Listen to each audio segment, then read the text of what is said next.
Hello students, welcome to my channel exclusive geography. আজ তোমাদের একাদশ শ্রেণীর সেমিস্টার ওয়ানের জিওগ্রাফি সাবজেক্টের ফার্স্ট যে টপিক রয়েছে জিওগ্রাফি অ্যাজ এ ডিসিপ্লিন, শাস্ত্র হিসেবে ভূগোল, এই অধ্যায়টির প্রথম ভাগ আলোচনা করব। প্রথম ভাগের মধ্যে আমি রেখেছি ভূগোলের সংজ্ঞা, প্রকৃতি এবং পরিধি অংশটিকে।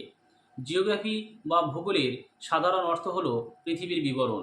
এই জিওগ্রাফি শব্দটি দুটি গ্রিক শব্দের মিলনে সৃষ্টি হয়েছে, জিও এবং গ্র্যাফোস। জিও শব্দের অর্থ পৃথিবী এবং গ্র্যাফোস শব্দের অর্থ হলো বিবরণ বা বর্ণনা। ভূগোলের সংজ্ঞা সম্পর্কে জানার আগে আমরা কিছু দার্শনিকের নাম জেনে নেব, যে সমস্ত দার্শনিক ভূগোলের সংজ্ঞা নিরূপণে সহায়তা করেছেন। তাদের মধ্যে উল্লেখযোগ্য হলেন Eratosthenes, Strabo, Ptolemy, Alexander von Humboldt, Carl Ritter এবং এমরিস জোন্স। এই সমস্ত দার্শনিকের গুরুত্বপূর্ণ মতামত ভূগোলের সংজ্ঞা নিরূপণে যথেষ্ট সহায়তা করেছে। ভূগোলের সংজ্ঞা সম্পর্কে এই সমস্ত বিশিষ্ট দার্শনিকদের মতামতগুলি এখন আমরা আলোচনা করব। এরাটোস্থেনিসের মতে ভূগোল হলো মানুষের বাসভূমি হিসেবে পৃথিবীর বিবরণ। অর্থাৎ এরাটোস্থেনিস ভূগোল বলতে কেবলমাত্র পৃথিবীকে মানুষের বাসভূমি হিসেবেই ব্যাখ্যা করেছেন। স্ট্র্যাবোর মতে ভূগোল হলো পৃথিবীর জল ও স্থলের সকল জীব এবং পৃথিবীর বৈশিষ্ট্য সম্পর্কে বর্ণনা করে। স্ট্র্যাবো যেখানে শুধুমাত্র ভূগোলকে পৃথিবীর বৈশিষ্ট্য সম্পর্কে বিবরণের মধ্যে আবদ্ধ রাখেনি, সেই সঙ্গে পৃথিবীতে যে সকল জীব অবস্থান করছে জল এবং স্থলভাগে তাদের বৈশিষ্ট্য সম্পর্কেও বর্ণনা করেছেন। আলেকজান্ডার ভন হামবোল্টের মতে প্রকৃতি সম্পর্কিত বিজ্ঞান হলো ভূগোল, যেখানে পৃথিবীর সব বিষয়ের সমীক্ষা ও বর্ণনা করা হয়।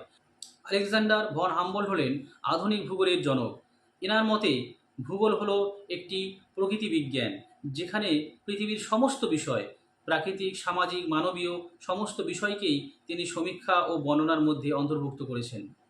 কার্ল রিটার ইনিও একজন আধুনিক ভূগোলের অন্যতম স্রষ্টা। এনার মতে ভূগোল হলো বিজ্ঞানের সেই শাখা যা পৃথিবীর সকল বিষয়, বৈশিষ্ট্য ও সম্পর্ককে এক স্বতন্ত্র একক রূপে অনুসন্ধান করে থাকে।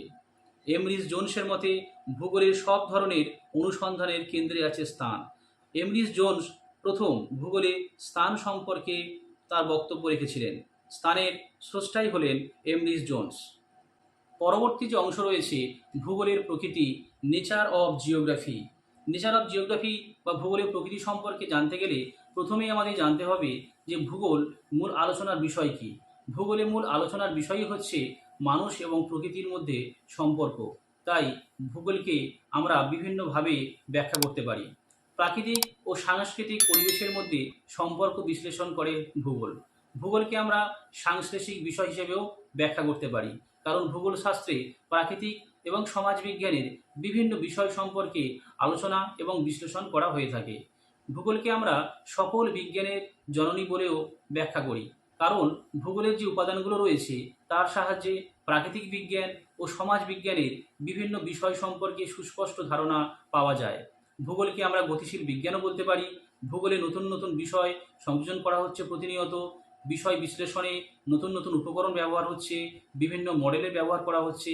তাই ভূগোল স্থিতিশীল নয়, একটি গতিশীল বিজ্ঞান। ভূগোলকে আমরা অন্তরা অনুশাসনিক বিষয় হিসেবেও ব্যাখ্যা করতে পারি। ভূগোল শাস্ত্রে প্রকৃতি ও মানুষের সাথে সম্পর্কিত প্রাকৃতিক বিজ্ঞান, মানবীয় বিজ্ঞান ও সমাজ বিজ্ঞানকেও যুক্ত করা হয়।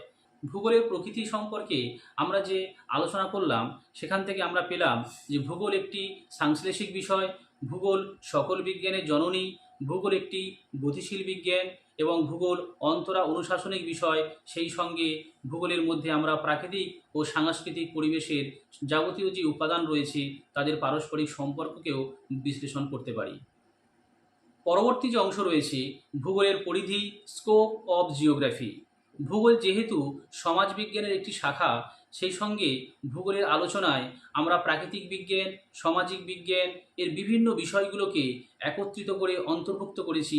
তাই ভূগোল শাস্ত্রের পরিধি আজ সুদূর প্রসারিত হয়েছে।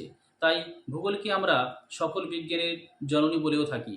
ভূগোল শাস্ত্রের যে মূল আলোচ্য তিনটি বিষয় হলো ভৌগোলিক অবস্থান নির্ণয়, আঞ্চলিক পৃথকীকরণ, মানুষ প্রকৃতির সম্পর্ক বিশ্লেষণ। ভূগোলে ভৌগোলিক অবস্থান বলতে আমরা দুরকম অবস্থানকে বুঝতে পারি। এক প্রকৃত অবস্থান এবং দ্বিতীয়ত হলো আপেক্ষিক অবস্থান। প্রকৃত অবস্থান নির্ণয় করা হয় ওই স্থানের অক্ষাংশ ও দ্রাঘিমার সাহায্যে। অপরদিকে আপেক্ষিক অবস্থান নির্ণয় করা হয় কোনো একটি ভৌগোলিক উপাদানের সাপেক্ষে অন্য আরেকটি ভৌগোলিক উপাদানের অবস্থান নির্ণয়ের মধ্য দিয়ে। উদাহরণস্বরূপ আমরা বলতে পারি কলকাতার অবস্থান 22°34' উত্তর অক্ষাংশগত দিক থেকে এবং দ্রাঘিমার দিক থেকে 88°30' পূর্ব। এটি হলো কলকাতার প্রকৃত অবস্থান। আবার কলকাতার আপেক্ষিক অবস্থান বলতে বোঝায় যে কলকাতা ভাগীরথী হুগলি নদীর বাম তীরে অবস্থিত। কারণ এখানে একটি উপাদান হলো কলকাতা, আরেকটি ভৌগোলিক উপাদান হলো ভাগীরথী হুগলি। একটি ভৌগোলিক উপাদানের সাহায্যে আরেকটি ভৌগোলিক উপাদানের অবস্থান নির্ণয় করাকেই আমরা আপেক্ষিক অবস্থান বলতে পারি। দ্বিতীয় পয়েন্টের মধ্যে রয়েছে আঞ্চলিক পৃথকীকরণ। ভৌগোলিক বৈশিষ্ট্যের সমতা অনুযায়ী ভূপৃষ্ঠের বিভিন্ন অংশকে অঞ্চলে ভাগ করে ভূগোলে তাদের পুঙ্খানুপুঙ্খ সমীক্ষা ও অনুশীলন করা হয়। ভৌগোলিক বৈশিষ্ট্য বললে প্রাকৃতিক বৈশিষ্ট্য হতে পারে, সামাজিক সাংস্কৃতিক বিভিন্ন ধরনের যে বৈশিষ্ট্য রয়েছে সমস্ত বৈশিষ্ট্যের মধ্যে সমধর্মী বৈশিষ্ট্যযুক্ত স্থানগুলোকে আমরা অঞ্চল হিসেবে ভাগ করতে পারি এবং সেই সমস্ত অঞ্চলকে আমরা পুঙ্খানুপুঙ্খ সমীক্ষা ও অনুশীলন করে থাকি ভূগোল সাবজেক্টের মধ্যে। তাই ভূগোলে আঞ্চলিক পৃথকীকরণ ব্যাখ্যাটা অত্যন্ত গুরুত্বপূর্ণ। 3 নম্বর পয়েন্টে রয়েছে মানুষ প্রকৃতির সম্পর্ক বিশ্লেষণ। ভূগোলে আলোচনার মূল দুটি উপাদানই হচ্ছে প্রকৃতি এবং মানুষ। মানুষের ওপর প্রকৃতির প্রভাব, প্রাকৃতিক পরিবেশের ওপর মানুষের প্রভাব এবং মানুষ প্রকৃতির মধ্যে পারস্পরিক সম্পর্ক ভূগোলে বিশ্লেষণ করা হয়। প্রকৃতি মানুষকে যেমন প্রভাবিত করতে পারে, অপরদিকে প্রকৃতি যে সমস্ত সম্ভাবনাকে তুলে ধরে তার মধ্য দিয়ে মানুষ তার নিজস্ব পছন্দ মতো কিছু সম্ভাবনাকে বেছে নিয়ে সামনের দিকে এগিয়ে চলতে পারে। তাহলে ভূগোল শাস্ত্রের যে মূল আলোচ্য বিষয় হলো সেটা হলো ভৌগোলিক অবস্থান নির্ণয়ের ক্ষেত্রে ভূগোল শাস্ত্র আলোচনা করে, আঞ্চলিক পৃথকীকরণের ক্ষেত্রে সাহায্য করে, সেই সঙ্গে মানুষ প্রকৃতির সম্পর্কেও বিশ্লেষণ করতে পারে। তো আজ আমরা দেখলাম কোন কোন দার্শনিকের মত অনুযায়ী আমরা ভূগোলের সংজ্ঞাগুলোকে পড়ব, সেই সঙ্গে ভূগোলের প্রকৃতি এবং পরিধি সম্পর্কেও জানলাম। এই সমস্ত অংশগুলোকে তোমরা ভালো করে পড়বে যাতে পরীক্ষার সময় এখান থেকে অবজেক্টিভ প্রশ্ন এলে তোমরা অতি সহজেই এর অ্যান্সার দিতে পারো। দ্বিতীয় যে ভিডিও নিয়ে আসবো আমি এই অধ্যায়ের ওপরে, সেখানে আমি বাকি পোর্শনটুকু আলোচনা করে দেবো।